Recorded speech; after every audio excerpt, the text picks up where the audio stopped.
Se chover mais, vai ser mortal porque eu estou gripadíssimo, hein? E daí eu entro em parafuso. Agora fazer aqui, ó. É, claro. Tá valendo já. Tá valendo já pra imagem só.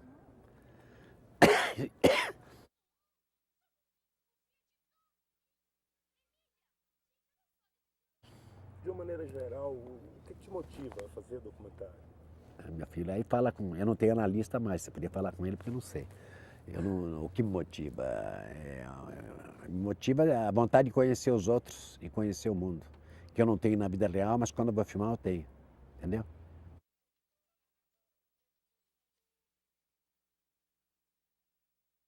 Tem gente que fala, porra, esses filmes, fala, a crítica fala bem, Santo Forte, isso é um absurdo, só gente falando, isso é um saco, isso não é cinema. Eu só lamento pela pobreza de espírito deles, entende? Cinema é audiovisual, há 70 anos que cinema é audiovisual. Diz um pensador francês, disse com muita propriedade, que cinema, o que cinema tem de forte para mim é captar o movimento do mundo, tá? O que acontece no mundo, nesse mundo físico, se chama de real, nem sei se é real. Isso que eu acho extraordinário de cinema. Tinha só a imagem, quando veio o som, a captação do movimento do mundo que ficou completa. Então, como recusar isso, entendeu? O movimento do mundo se expressa em pessoas, em seres humanos que agem e falam. E eu acho muito melhor a palavra do que a ação, porque se eu estou falando com você agora, eu estou falando para a câmera. Eu sei que tem uma câmera, estou falando no teu olho. Então, claramente, não há engano nisso. Eu estou falando para você com a câmera, exagerando, mentindo, não importa. Se agora você me filma depois, eu lavando as mãos, a questão fica, ele está lavando as mãos porque a câmera pediu ou está lavando naturalmente? Eu sou uma lavadeira, eu conto que eu sou uma lavadeira, que canto, que gosto de lavar roupa. Daí, enquanto ela fala, vem um off que cobre ela lavando roupa. Me desagrada isso, porque sempre parece uma coisa que é para a câmera. E essa questão às vezes interessa, às vezes interessa. A palavra para a câmera, ela é bacana porque é claramente uma coisa para a câmera. É claramente um teatro do real, entende? Então isso eu acho maravilhoso. Então as pessoas não entendem que a força que tem. E tem gente, cinema americano, que você filma todo mundo, não tem pergunta, não tem segunda câmera, não tem equipe, não tem nada. Parece que aquilo está acontecendo. Isso eu odeio. Isso pode ser interessante, há grandes filmes desse estilo, mas eu trabalho com outra coisa. Quando a pessoa está. Quando eu dialogo com a pessoa, não precisa aparecer a câmera. Tem uma voz que. Ninguém fala sozinho. Se eu estou falando com você, é porque você me pergunta. Há um jogo. Então, esse jogo revela que é uma filmagem. Isso revela que é um teatro. É isso que é a beleza extraordinária da palavra filmada. Aí é. Se não tiver isso, não tem graça, entende? Porque, inclusive, sabe, tem um detalhe, porra, eu gosto de conversar. Quando eu pareço até aquele homem da caverna, entendeu? Que, não sei se os homens da caverna eram assim, entendeu? Que fica dentro da sua toca, aí quando vem conversar, etc., aí começa blá, blá, blá, blá, blá, blá, não quero parar. Eu tenho que sair, mas não quero parar, entendeu? As pessoas acham. Tem duas tragédias do documentário que impedem que ele seja apreciado pelas pessoas menos informadas, e pelos jovens, então nem se fala. É que há duas maldições. Uma é dizer que o documentário educa e informa. Tudo bem, isso é a reportagem que tem em televisão, tem alguns documentários que são assim.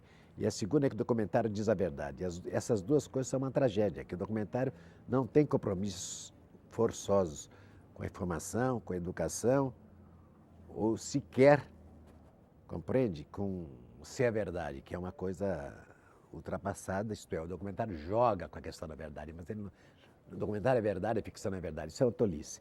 Então, isso é que impede, que torna para o público os documentários em geral muito chatos. Você vai ver um documentário sobre a vida do Freud no canal GNT ou sei lá o quê, tudo bem, é um documentário que informa e educa. É um tipo aceitável de documentário. O que me interessa, os documentários que realmente ficam na história, são aqueles que não estão preocupados nem em informar, e nem em educar, e nem em dizer a verdade.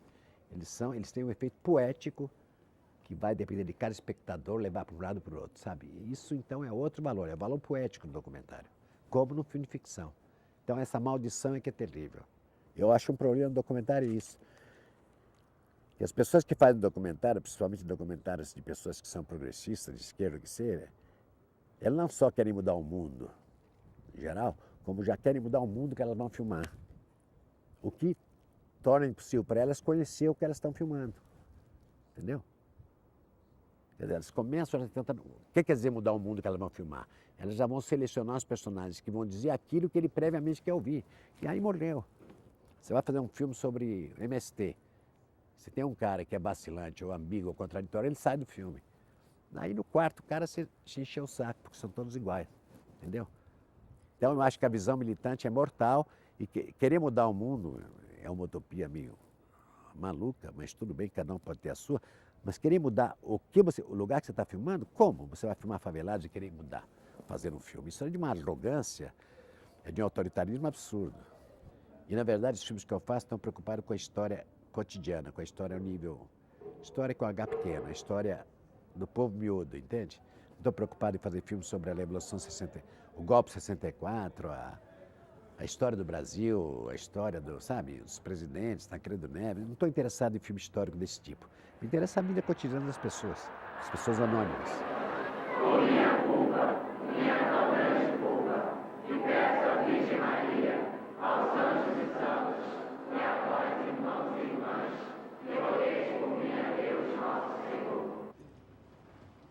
Só para terminar o que eu tinha dito, se muda, vai mudar o lugar ou o mundo, você falou? Não, tem uma preocupação básica que é outra coisa, é o seguinte, você não pode fazer filmes contra a comunidade que você filma, seja de bandidos, de pobres, de ricos, você não pode fazer isso. E segundo, você não pode fazer filme contra as pessoas que você filma, isso é a minha lógica, porque eu não filmo carrasco nazista, etc. Então, eu não posso... Então, isso, mudar não, a minha preocupação ética com ele não é se vão mudar a vida deles ou não, eu não vou prejudicá-los.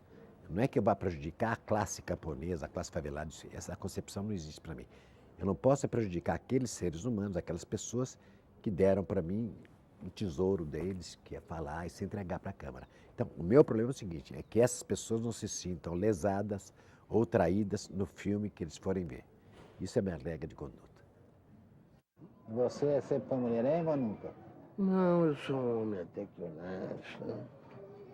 Nunca fui muito de andar por aí, da suja, né? Entendeu?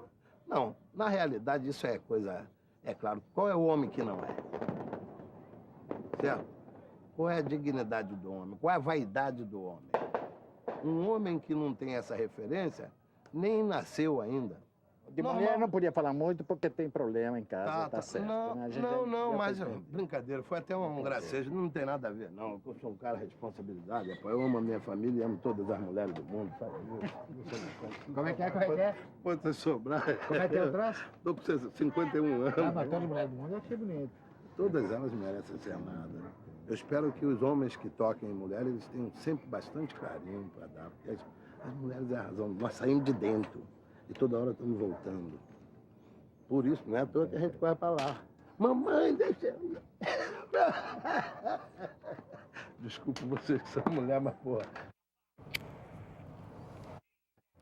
Em relação ao teu filme, Santo Forte, o que te motivou a mostrar o pagamento de cachês no filme? Ah, não, essa pergunta sempre vem. Seguinte, eu não pago cachê nos meus filmes, porque eu não tenho regra para isso. Posso pagar ou não pagar. Eu até quando faço coisas muito rápidas, eu não pago. Entendeu? Eu encontro pessoas no boca de lixo, eu não paguei cachê para ninguém, só para a última pessoa, porque ela ia trabalhar, eu podia ficar em casa. Se não há motivo, eu não pago, que eu acho que é um troço que mistura as coisas. Num filme como Santo Forte, tinha uma equipe profissional que ia trabalhar uma semana, 2, e que tinha que ter, numa certa hora, um personagem escolhido. Você acerta de boca é uma coisa, se você acerta de boca, leva um papel para assinar e ainda paga, o contrato, sempre é um contrato, né? O contrato de boa fé, mas é um contrato que fica mais sério. E tanto que eu filmei 15 pessoas em 3 dias e todos estavam naquela hora no lugar. Se não estão, o que eu vou fazer? Não filmo, né? Se é um filme que a equipe não ganha nada, tudo bem, mas não é possível isso. Então, por isso, eu resolvi pagar a todos. Como pela primeira vez na vida, eu resolvi pagar a todos. E essa maldita coisa de assinar a autorização se tornou uma praga, porque isso não boga nada. Eu posso fazer filme sem ninguém assinar e quero bem me processar. Não me processa porque eu trato bem dos personagens. Segundo, porque os documentários não dão dinheiro, então eu não tenho medo disso. Mas tudo bem, agora as produtoras obrigam isso. Eu falei, eu vou ter tudo que acontece em 1000 filmes, eu vou ter que ninguém põe. A assinatura de imagem, a concessão de imagem e o pagamento do cachê. Eu falei, por que não filmar isso? O que me interessa em cinema é a negociação. Antes de filmar, você negocia, você e a tua equipe. Vamos te filmar um filme sobre isso, tá? Você topa? Top. Daí você vai filmar. Chega lá, você fala, senta aqui, não senta aqui, como é? Isso tudo é negociação. Começa a filmar, você está negociando com o outro, ele começa a contar uma história chata para você. Então ele tem um desejo que não é o teu. Então, enquanto você filma, você tem uma negociação de desejos. O teu desejo de ter as histórias que te interessam para o filme e, eventualmente, os desejos do outro que podem ser esse. Então, às vezes tem conflito, às vezes não tem. Você não tem que falar nada, a pessoa vai no desejo dela, que é o teu. Vamos lá, bom. Quando você acaba a filmagem, você continua a negociar. Foi bem, foi mal, não sei o quê, vamos fazer uma é cobertura, que eu não faço. Né? Mas daí, então, o que não tem a negociação? O ato, essa negociação que existe em toda a relação humana, em filmagem é básica, ela se termina pelo pagamento. Quer dizer, o pagamento do cachê, esse não é senão um aspecto mais cru de uma negociação que existe em toda a filmagem. Do Jean Rouch, de todo mundo. Na história do documentário, em 100 anos se negociou. E eu achava um escândalo que nunca tivesse num documentário esse ato de pagar. Isso é extraordinário também, porque mostra o seguinte, além desse aspecto, isso mostra também que é um filme. Todo momento você lembra, isso é um filme. Essa pessoa me falou para mim, uma câmera, num certo dia, num certo momento. É uma coisa contingente, entende? Então o pagamento tinha toda essa coisa, sabe? Essa coisa crua de que de repente você tem pessoas que não são menos intelectualizadas que se queixaram, que estavam adorando, mas vinha o pagamento. Uma me disse, não, daí parece que é tudo combinado, entende? Então era uma provocação nesse nível também, entendeu? E é claro que eu só botei porque eu filmei 11 cachês, e eu botei 3, porque tinham ligações que eram fortes, né? Por exemplo, a mulher evangélica, a resposta dela é típica. Um católico não diria isso. Ela fala, não, eu não quero dinheiro porque eu prego a palavra do Senhor de graça, porque ela aceita, né? Isso nenhum católico. Então, isso agrega ainda a personalidade dela enquanto evangélica, entende? Aqui eu... Não se paga não. Se paga não. Mas a gente faz isso com todos. Se a gente não pagar a senhora, eu acho que não é justo. Receita. Você acha assim porque... Eu acho que é mais justo. Eu, porque... para dar um testemunho da palavra de Deus, não preciso de dinheiro. Não tem prazer em dar. Tá certo, mas como a gente é um filme, a gente entrou aqui na casa da senhora, Esse filme vai sair quando? tempo. Esse filme vai sair quando? Acho que no fim desse ano, em dezembro. Eu quero ver. Tem Eu quero mais ver. No momento em que você faz a pesquisa, você perde uma grande coisa, é o seguinte, a pessoa te conhece e conversa com você. Grave ou não grave, filme ou não filme. Quando você bota para filmagem, ela vai te repetir o que ela disse. Ela vai te dizer a frase terrível, como eu já lhe disse. Que às vezes no Globo Repórter se pedia que você conversasse antes com a pessoa para depois filmar para economizar filme. E eu achava isso um absurdo, porque eu acho que na medida que você conversa antes e depois filma, esse como já lhe disse, matou. Ela vai lhe contar aquilo que já disse pela segunda vez e pior. No momento que eu delego a uma pessoa a pesquisa, ou a muitas pessoas, eu vou conhecer essa pessoa só na filmagem. Quer dizer, ela supõe vagamente que eu sei alguma coisa dela, mas ela nunca me contou aquilo que ela contou na pesquisa e vai contar para mim, além de outras coisas novas que pode contar. Então, isso, a partir de uma experiência prática, então, passou a ser uma regra para mim.